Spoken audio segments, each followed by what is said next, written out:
book Caesar's Messiah shows that the Gospels were written by a family of Roman Caesars called the Flavians. They created the Gospels as a political tool. They wanted to create a different version of Messianic Judaism.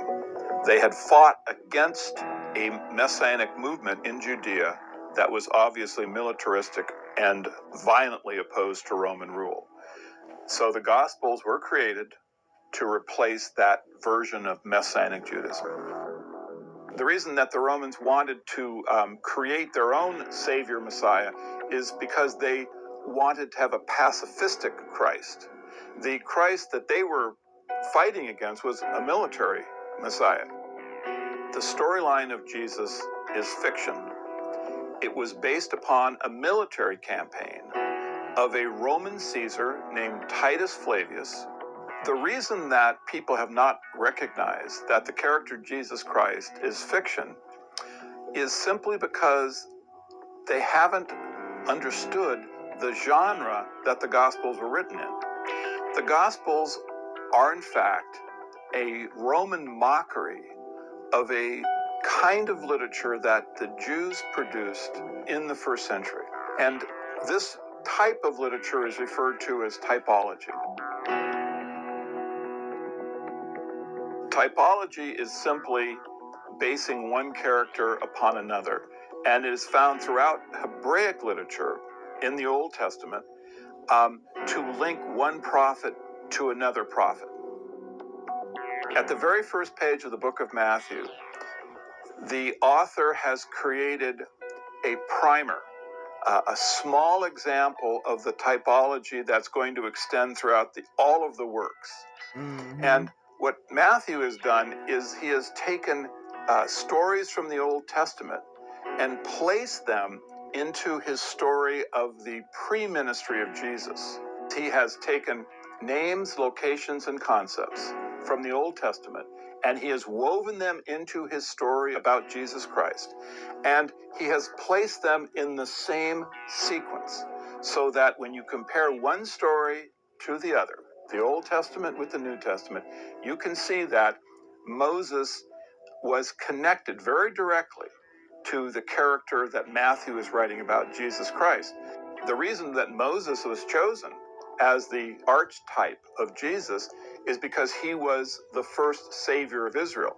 And so by connecting him directly to that particular Hebraic prophet, you show that Jesus Christ is also a savior of Israel.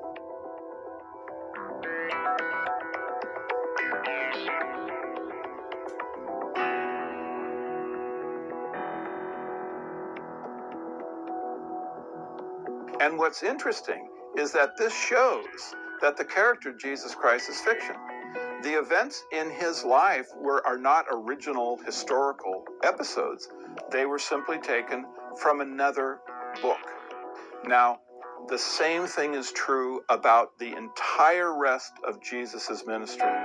It is all taken from another book.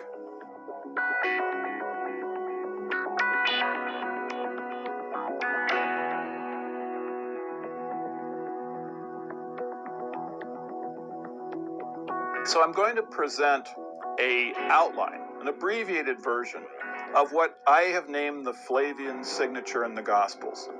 And this is essentially the typologic connections between the ministry of Jesus and the military campaign of Titus Flavius. Now, these connections occur on the side of Jesus Christ. Of course, we find them in the Gospels.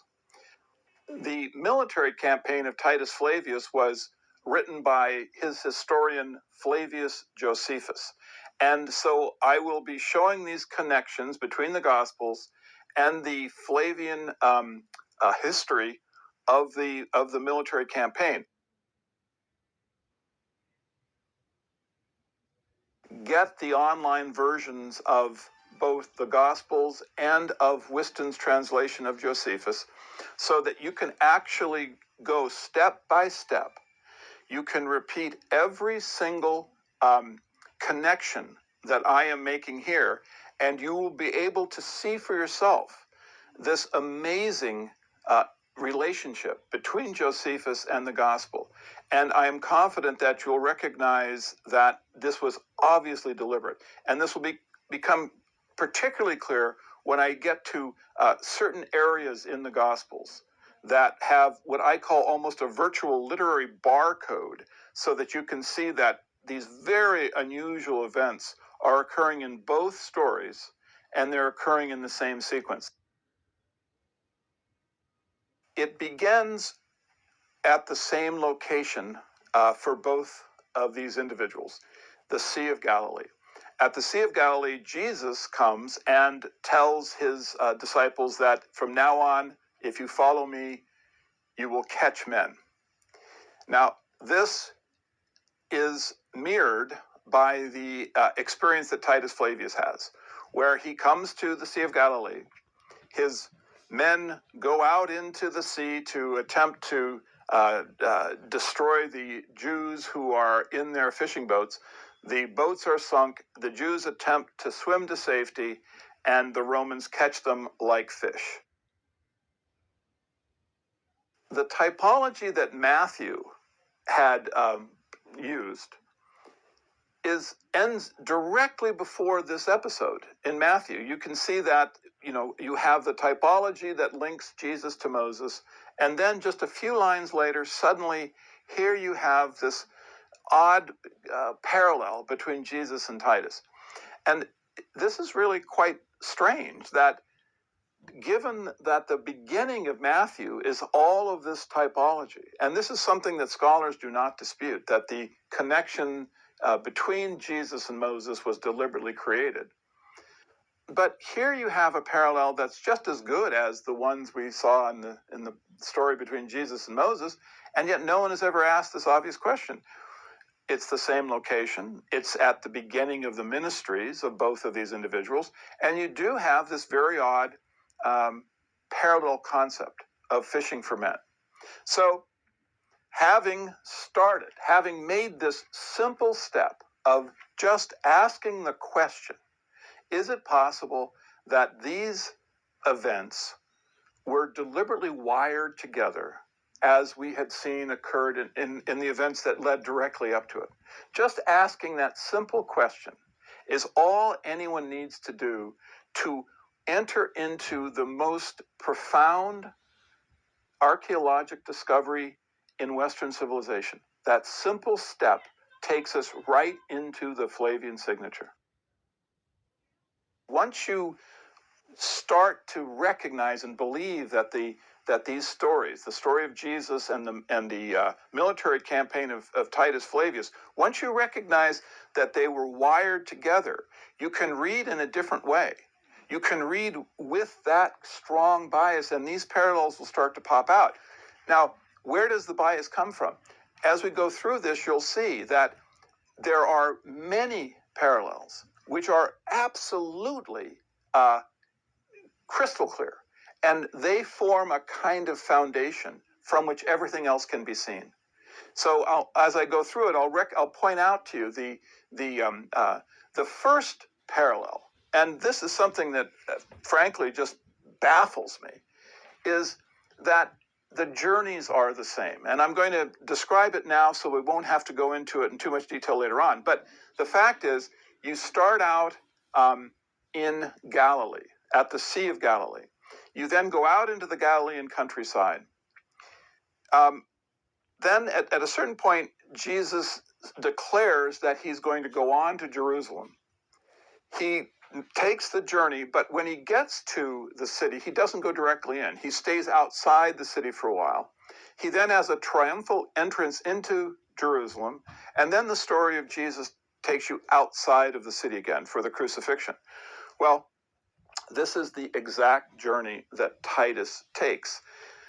Now, this in and of itself is perhaps not overwhelmingly strong evidence that the two stories were deliberately connected, but it is suspicious. It rises to the level of suspicion and curiosity. Why are they exactly the same? I mean, for example, why does Jesus wait for a period of time before he goes into Jerusalem? What's the point of that? When you look at the storyline of Jesus's ministry, it is mysterious. I mean, why does he go to these particular places in this sequence? Why does he stop? But once you start to question, was this done because the author is wiring Jesus directly into the story of Titus, then you start to have this bias that I talked about. So that's the first point I want to make, is that the actual locations are exactly the same. And this, of course, mirrors the typology that I talked about previously. The typology that connected Jesus to Moses had the same physical journey. So that this is why it is so interesting that Jesus and Titus have the same physical journey, and it requires of an alert reader. It isn't really just a supposition on my part. I think it's a requirement of every scholar and every person that wants to know the truth about the Gospels, is to ask the question: was the geography, was the journey created to mirror that of Titus Flavius's? All right, so I'm going to just go through some of the stories that are parallel, that were wired. I'm not going to go into any detail, but I'm just going to describe them so that people can, at their leisure, read them carefully and make a connection.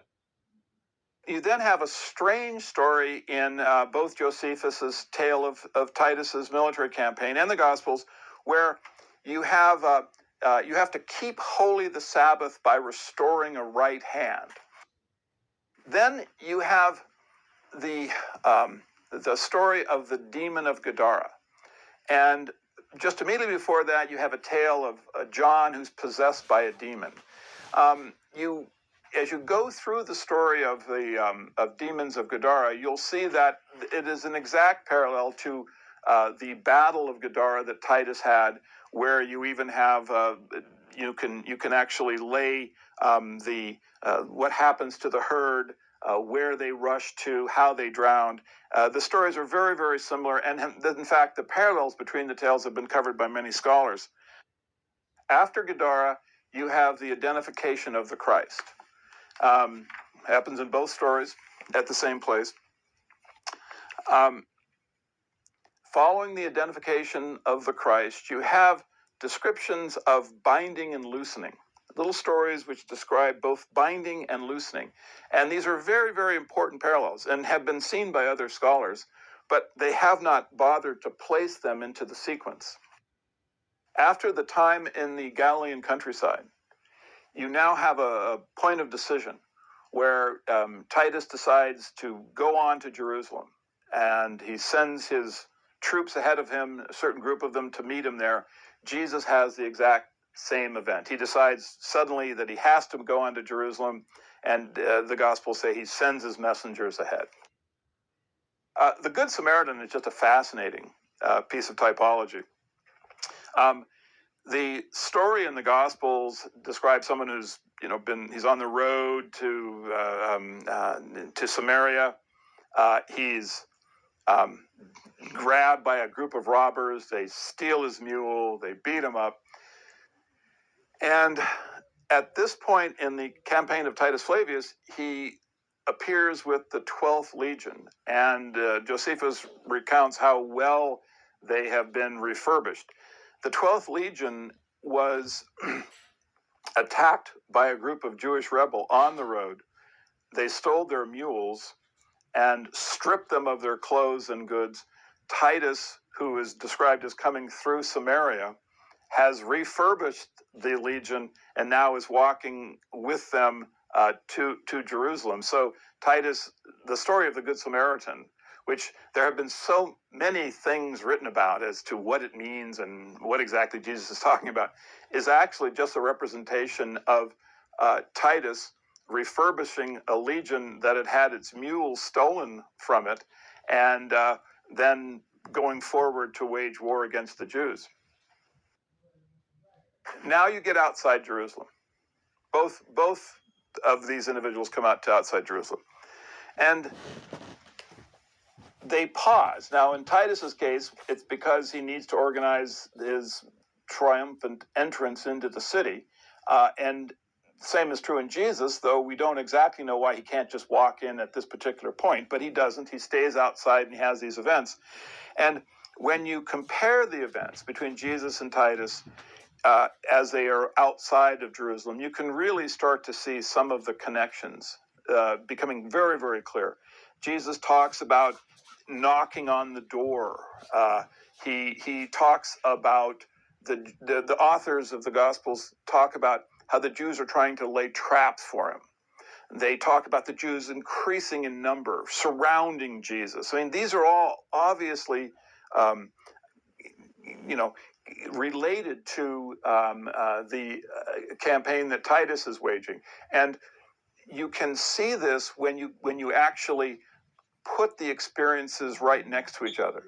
That Jesus and Titus are both essentially having these battles with Jews directly outside of Jerusalem.